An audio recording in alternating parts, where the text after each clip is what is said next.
Good morning students. Here in this video I shall explain about the poem The Road Not Taken, composed by Robert Frost. His full name was Robert Lee Frost. He was an American poet. He was born 26 March 1874, San Francisco, California, US, and died 29 January 1963, Boston, Massachusetts, US. So this is the first part. I have made two parts of this poem. मैंने इस poem का दो part बनाया है Hindi explanation के लिए, और इस फर्स्ट पार्ट में मैंने 8 लाइंस को लिया हुआ है. आइए देखते हैं इस कविता के माध्यम से पोएट हमें क्या बताना चाहते हैं. सबसे पहले मैं टाइटल के बारे में डिस्कस करूंगा, और उससे भी पहले अगर आप लोगों ने अभी तक मेरे चैनल को सब्सक्राइब नहीं किया है तो सबसे पहले आप लोग चैनल पर जाएं और सब्सक्राइब करें. उसके सामने एक बेल आइकन बना होगा, उसको भी आप लोग प्रेस करें, जिससे कि जो भी वीडियोस बनते हैं समय समय पे आप लोग उससे अपडेट हो, नोटिफिकेशन मिलता रहे. मेरे चैनल का नाम श्याम सरस्वती चैनल. आप सभी लोग यूट्यूब पर विज़िट कर सकते हैं. So the road not taken. Road he has taken this word. उन्होंने इस वर्ड को किस सिंबल के रूप में लिया हुआ है, किसके प्रतीक के रूप में लिया हुआ है? ऑप्शंस के प्रतीक के रूप में लिया. Taken means selected.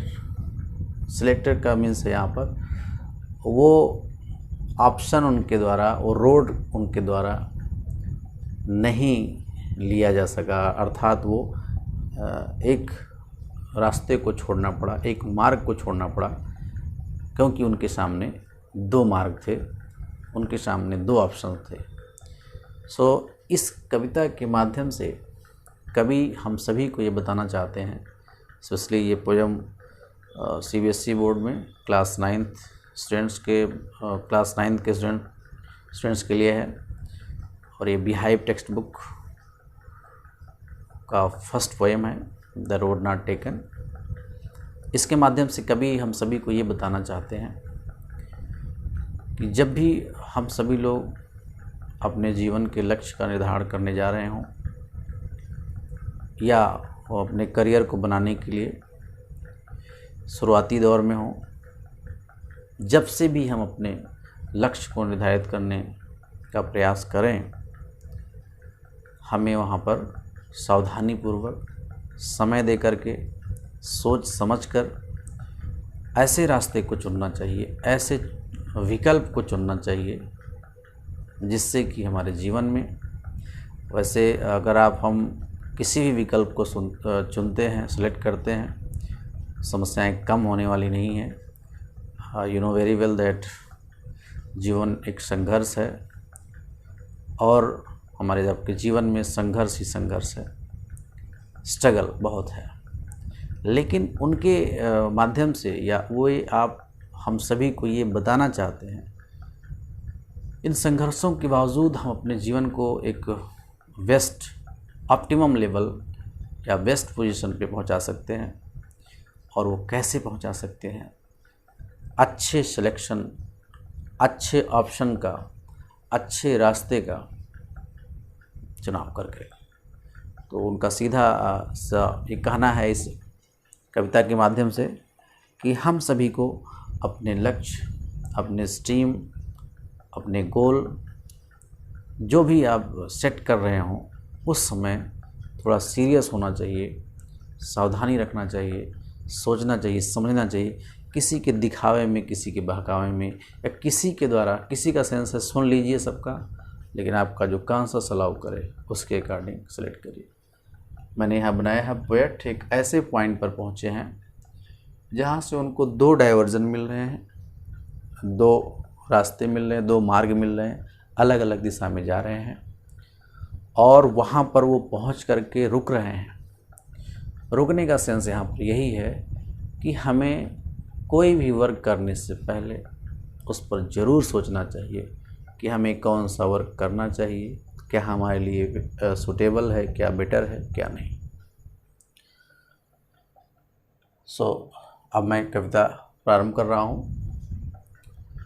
2 roads diverge in a yellow wood। 2 roads, 2 means double, 2 road हैं, 2 मार्ग हैं। रोड्स मीन्स पाथ वेज, 2 रास्ते हैं। एक बार वो कहीं जा रहे थे और रास्ते में उनको एक फॉरेस्ट एरिया मिला, जहाँ पर एक ऐसे पॉइंट पर, वो यहाँ मैंने बताया बना दिया है, एक ऐसे पॉइंट पर वो पहुँचते हैं जहाँ से उनको 2 रास्ते मिलते हैं। डाइवर्जन है, अलग अलग दिशाओं में जा रहे हैं। वो किधर जा रहे हैं? Yellow would. वुड मीन्स यहाँ फॉरेस्ट है, जंगल है, और येलो का मतलब है कि वो जो पेड़ पौधों के पत्तियाँ हैं वो अब पीले पड़ गए हैं बिकॉज ऑफ द सीज़न, और ऑटम सीज़न, पतझड़ के महीने की वजह से। And sorry I could not travel both. वो दुख व्यक्त कर रहे हैं किस बात के लिए? कि वो दोनों रास्ते पर, ट्रेवल बोथ, दोनों रास्ते पर वो नहीं चल सके, नहीं जा सके। ये संभव नहीं है कि आप एक ही समय 2 रास्ते पर जा सकें। And be one traveller because he was alone, single, वो अकेले थे। तो कैसे ये संभव होता कि वो दोनों रास्ते पर चलते? इसलिए वे एक रास्ते पर ही चल रहे हैं, एक ऑप्शन का ही चुनाव कर रहे हैं। लॉन्ग आई स्टूड, लेकिन उससे पहले वो क्या कर रहे हैं? दूसरे रास्ते का चुनाव करने से पहले long I stood, long means काफ़ी समय तक, काफ़ी देर तक वहाँ वो ठहरे रहते हैं, रुके रहते हैं। किस लिए रुकते हैं? And looked down one as far as I could. वो वहाँ पर क्यों इतने समय तक रुके रहते हैं, क्यों ज़्यादा समय तक रुके रहते हैं? यहाँ आप सभी लोगों को इस लाइन के माध्यम से बताना चाहता हूँ। Long I stood, I refers to the poet. ज़्यादा समय तक वहाँ रुके रहे, इसका सीधा अर्थ यहाँ पर इस कविता के माध्यम से पोएट हमें बताना चाहता है कि हमें किसी भी लक्ष्य को निर्धारित करने से पहले काफ़ी समय लेना चाहिए, सोचना चाहिए। जैसे वे रुकते हैं, and look down one as far as I could, so he look the first road. यहाँ देखिए, पहले रास्ते को देखते हैं जहाँ तक उनको दिखाई देता है, उस लेवल तक, उस डायरेक्शन तक, उस पॉइंट तक वो देखते हैं।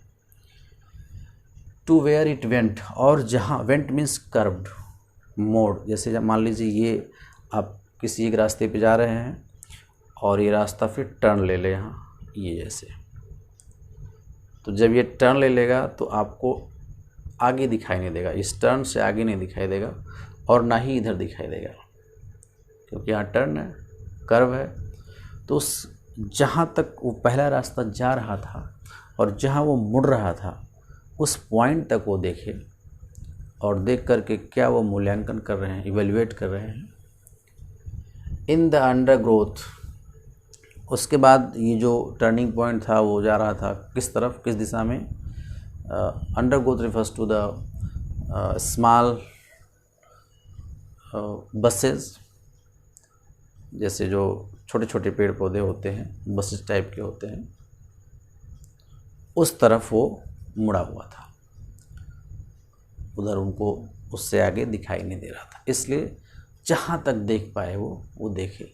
इसका मीनिंग, अर्थ यही है, हमें जहाँ तक हो अपने दिमाग, अपने कॉमन सेंस का प्रयोग करना चाहिए, समझने के लिए कि आप या हम जो करने जा रहे हैं सही है कि नहीं सही है, सिलेक्शन उसका सही है कि नहीं सही है। उसके बाद नेक्स्ट लाइन में हम लोग देखेंगे, ये पहला 4 लाइन था। Then took the other just as fair. अब उन्होंने उतने समय, जितने समय वो रुके रहे, उतने समय में उन्होंने सोच लिया, थिंक कर लिया, विचार कर लिया कि अब उन्हें पहला रोड छोड़ना चाहिए और दूसरे रोड को सिलेक्ट करना चाहिए।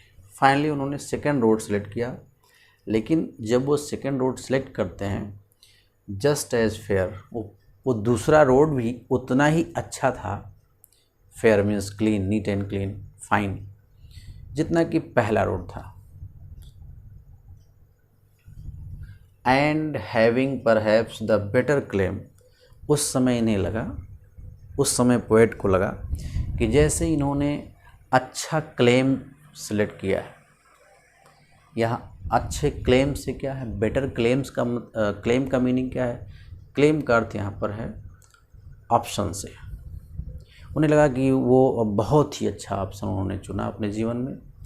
स्पेशली ऑप्शन के लिए उन्होंने यूज़ किया है अपने प्रोफेशन के लिए, क्योंकि कवि प्रोफेशन उन्होंने सेलेक्ट किया था। प्रारंभिक जीवन में या प्रारंभिक दौर में वो अपने प्रोफेशन से प्रसन्न नहीं थे, लेकिन बाद में उन्हें लगा नहीं, जो भी उन्होंने सेलेक्ट किया है वो अच्छा है, और बाद में वो हैप्पी फील किए। सो यहाँ वो बता रहे हैं कि उस रोड के लिए जो दूसरा रोड उन्होंने सेलेक्ट किया वो बहुत अच्छा ऑप्शन था, because it was grassy and wanted wear, क्योंकि ये जो रास्ता था दूसरा वो फुल ऑफ ग्रास था, बहुत घास लगे हुए थे। इसका मतलब क्या है, इसका मतलब यही है कि उस रास्ते पर बहुत कम लोग चले हुए थे, इसीलिए यहाँ देखिए वांटेड वियर, कभी रास्ता नहीं चाहता है कि हमारे ऊपर कोई आकर के चले, लेकिन पोएट ने इसको ऐसा यूज़ किया है with the use of figure of speech personification. यहाँ आप देखिए वांटेड वियर, तो हम आप चाहते हैं, रास्ते तो नहीं चाहते कि हमें कोई आके मारे, हमारे ऊपर चले, तो यहाँ पर figure of speech personification use किया गया है। Wanted, WW alliteration also use. इसके बाद हम लोग देखते हैं though as for that the passing there, as for that, जब वो कुछ दूर पास किए, आगे बढ़े उस रास्ते पर, किस रास्ते पर, दूसरे रास्ते पर जिस पर वो चल रहे थे, जिसको उन्होंने सेलेक्ट किया था, उन्हें क्या मिलता है आगे, ये बहुत ही इम्पोर्टेंट है जानना। कि जिस रास्ते को वो बहुत अच्छा मान रहे थे, आगे चल कर के उन्होंने देखा, had own them really about the same, और मीन्स डैमेज, दूसरा रास्ता भी उतना ही ख़राब था, उतना ही डैमेज था, रियली अबाउट द सेम, जैसे कि पहला उन्हें लगा था। पहला रास्ता नहीं ख़राब था, यहाँ ये रोड का कंपेयर भीड़ से कर रहे हैं, क्राउड से कर रहे हैं, कि जिस रास्ते पर सभी लोग चल रहे हैं, जिस ट्रैक पर सभी लोग चल रहे हैं, जैसे सपोज दैट बहुत से ऐसे बच्चे हैं जो उनके दोस्त, फ्रेंड अगर मैथ स्ट्रीम से एडमिशन ले लेते हैं आफ्टर 10th, तो वो सोचते हैं मैं अपने दोस्त के साथ पढ़ूंगा, और वो भी ले लेते हैं, जबकि इंटरेस्ट उनका नहीं है, उनका इंटरेस्ट किसी और क्षेत्र में के लिए है।